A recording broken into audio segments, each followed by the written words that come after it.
리딩 제목 실령님 있는 서점 마을오바의 여름 작가 미야기 센야 오늘의 페이지는 170에서 180페이지의 내용입니다.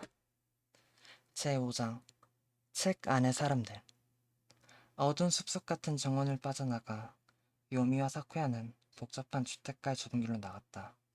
대체 어느 쪽으로 가면 좋을련지 전혀 감이 잡히지 않았다. 멀리 가려면 역시 역으로 가야겠지? 근데 마오로 책인 상태로는 개찰구를 통과 못할 거야. 아니, 다른 사람의 시선만 신경 쓰지 않으면 개찰구야. 그냥 지나가면 되는 거고. 공봉이 없다고도 할 수 없잖아. 그럴 경우 그냥 본체 안에 들어가 버리면 아무런 의심도 받지 않고 전철을 탈 수 있어. 사쿠야는 실제로 나라바의 여행 가방에 들어간 채 비행기를 타고 온 마오로 책이 있다고 말해주었다. 그래서 일단 요미는 오미야의 을량에 걸어갔다. 그 뒤를 사쿠야가 발소리도 없이 따라왔다. 역시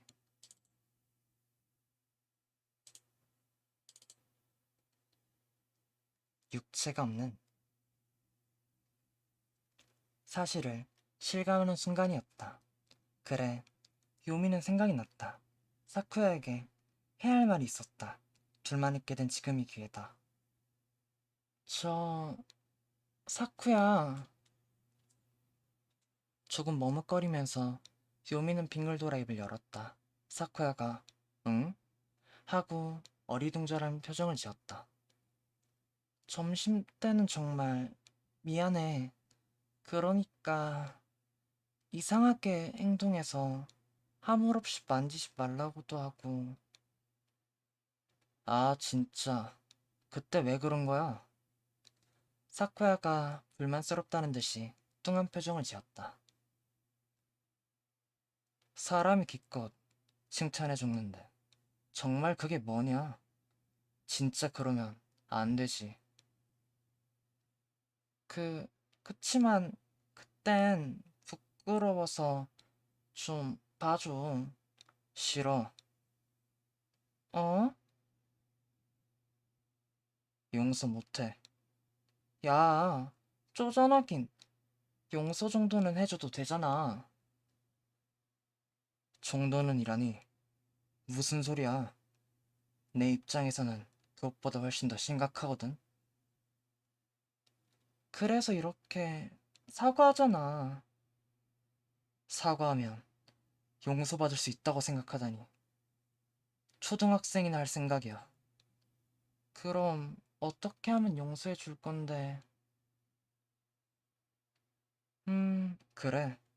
신령님의 마오로 책을 되찾으면 용서해 줄게. 너무나 타산적인 교환 조건이라 요미는 뺨을 실룩거렸다. 쉽게 용서해 줄 거라 생각한 자신이 물러서던 듯하다. 많이 이야기한 덕분에 서로 솔직해졌다고 생각했던 자신이 어리석고 너무 멍청하게 느껴져 부끄러웠다.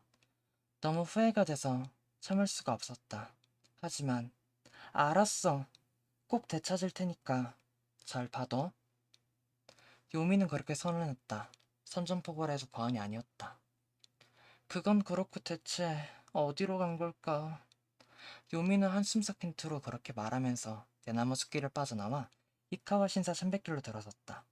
300길 양쪽으로 쭉 늘어선 등롱에 불이 들어오자 은은한 오렌지색 빛이 일정한 간격으로 불덩이처럼 떠올라 남북으로 이어지는 길을 흐릿하게 비춰주었다. 지나다니는 사람이 없었다. 하지만 300길은 시끌벅적했다.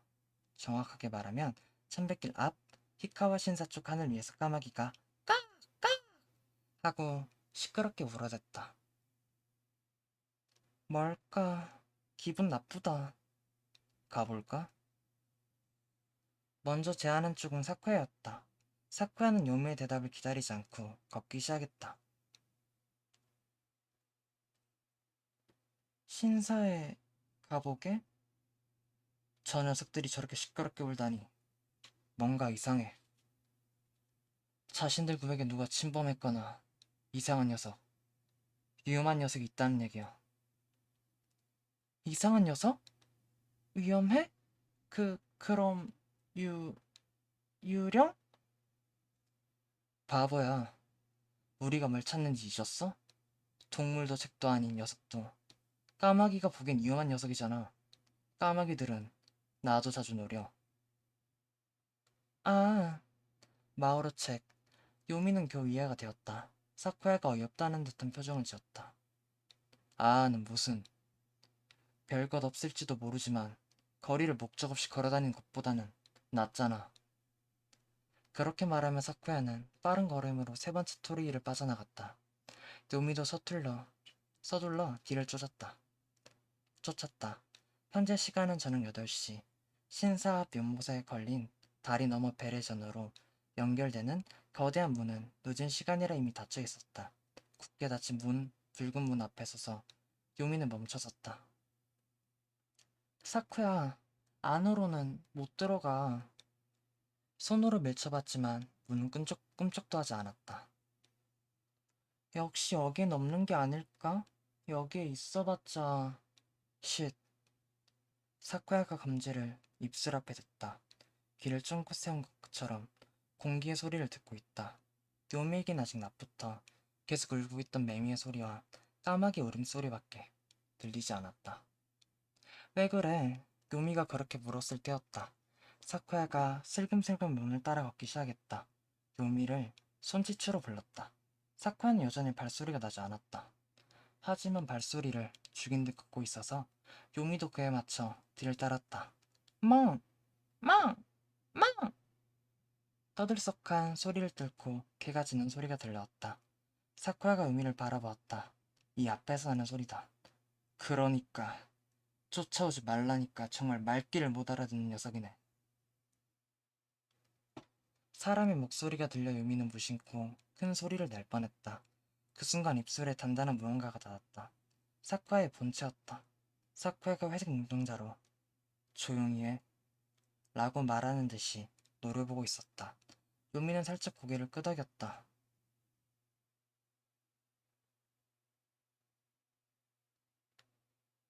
나 참, 왜 따라온 거야?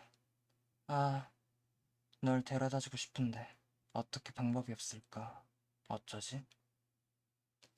문 밖에서 목소리가 나는 곳을 살짝 들여다보니 신사의 일부인 작은 건물 2개가 늘어서 있는 게 보였다.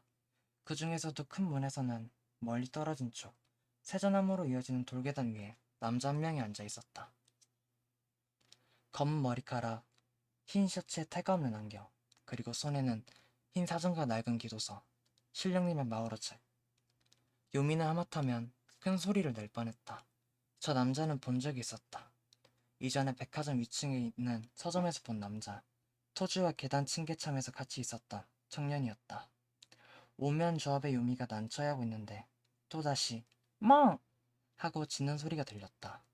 잘 보니 남자 다리 아래에서 머리에 좁쌀책을 입고 있는 작은 시바견이 애교를 부리듯이 꼬리를 흔들고 있었다. 맘에 타다. 너를 데리고 갈 순 없어. 이봐, 이제 좀 돌아가주면 안 될까? 나는 그냥 좀 내버려 두고. 멍! 그러니까, 쟁자. 너만 아니었어도 벌써 저 멀리까지 갔을 텐데. 아무래도 남자는 뜻하지 않게 따라온 마메타 때문에 애를 먹고 있는 듯했다. 마메타를 두고 갈 수가 없어 이 자리에 머물고 있는 모양이었다. 요미, 저 녀석을 붙잡자. 두, 둘이서? 괜찮아. 저 녀석은 책이니까. 내가 파손될 만큼 거칠게는 움직이지 못해. 잘 들어? 나는 저쪽으로 돌아갈 테니까 너는 망! 둘이서 소곤소곤 작전을 짜고 있을 때였다. 잘 보니 발밑에 마메타가 마... 마메타! 문 뒤쪽을 향해 짖는 마메타의 모습을 보고 남자가 두 사람을 눈치챈 듯했다. 두 사람은 벌떡 일어서서 신사의 오른쪽을 통해 경내로 뛰어들었다. 요미, 쫓아가자. 응, 응! 마메타의 본체인 좁쌀책을 집어들어 주머니 깊숙이 넣고 요미는 뛰쳐나간 사쿠야를 쫓아갔다. 흰 사전 남자를 쫓아 요미와 사쿠야는 어두고둑한 공원 안을 달리고 있었다. 히카와 신사의 뒤쪽에는 넓은 오미야 공원이 펼쳐져 있었다. 경식 야구장, 육상 경기장 등이 있고 추가로 병설돼 있는 제2, 제3 공원을 포함하면 도쿄의 신주쿠 교엔보다도 면적이 더 넓은 도시공원이다. 풀과 나무도 많아 웬만하게도 커브길의 앞쪽이 보이지 않을 정도였다. 그 안쪽으로 사전 남자가 도망치고 있다. 남자는 두뇌파 같은 겉모습과는 달리 발이 매우 빨랐다. 거리가 전혀 좁혀지지 않았다.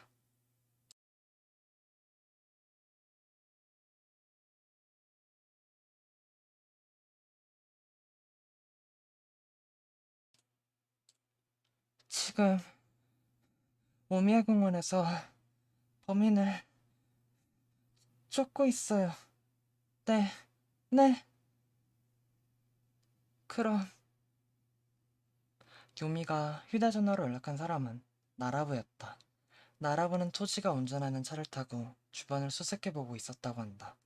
일단은 오미야 공원이 주차장으로 가 있는다는 대답을 듣고 요미는 전화를 끊었다. 이야기하면서 달린 탓에 순식간에 숨이 거칠어졌다. 사쿠야, 먼저 가. 난 더 이상 못 뛰겠어.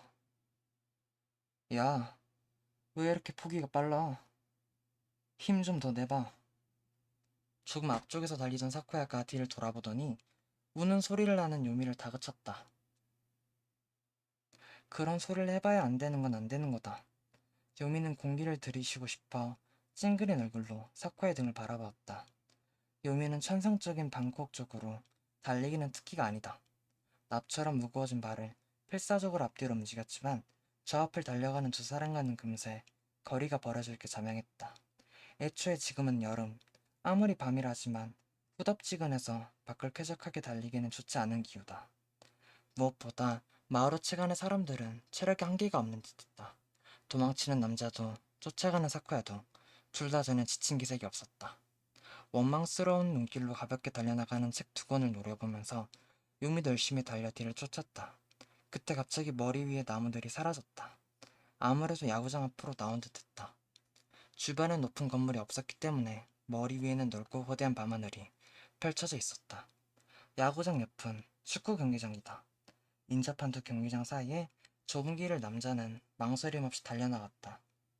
그리고 그 뒤를 사쿠야가 쫓았다. 요미도 숨을 헐떡이면서 뒤쫓았다. 뒤쫓았다. 좁은 통로를 빠져나가자 주차장에 나왔다. 남자는 왼쪽 편을 향해 달렸다.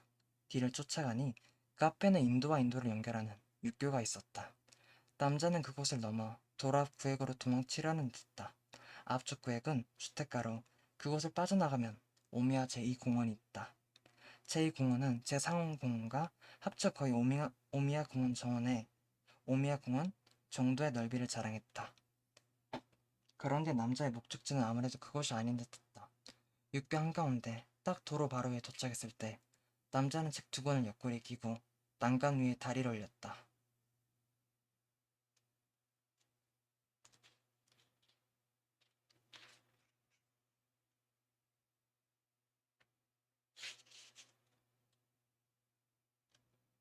아니 저 녀석 차 위로 뛰어내릴 생각이야. 아래를 지나는 도로는 35호현도, 일명 산업도로라고 할 만큼 교통량이 많은 도로다. 비교적 대량 차량도 많이 지나다니기 때문에 차만 잘못 선택하면 뛰어내리는 것도 불가능하지만 않았다. 그렇게 될 줄 알고 사쿠야가 더욱 속도를 냈다. 요미는 무릎이 덜덜 떨기 시작해 거의 다리를 질질 끌듯이 겨우겨우 계단을 올랐다. 허벅지 근처가 더 이상은 올라갈 수 없다고 호소했다. 하지만 범인을 잡아야 했다. 사쿠야한테 더 이상 바보 취급을 당하는 것도 싫으니까. 육교 위까지 올라가 유미는 고개를 들었다. 육교 중간에서 사쿠야가 남자가 들고 있는 기도서를 붙잡고 있었다. 이 자식아, 또 오라고 하잖아. 싫어. 이게 없으면 나는 절대로 못 뛰어내리게 하겠다는 듯이 사쿠야는 온 힘을 다해 기도서를 잡아당겼다. 하지만 남자도 필사적으로 저항했다. 요미는 어깨를 들썩이면서도 서둘러 두 사람에게 가까이 다가갔다. 남자는 갑자기 요미가 접근하자 초조한 듯 기도서를 더 바싹 잡아당겼다. 그때였다. 아! 이럼으로써 오늘의 리딩을 마치도록 하겠습니다.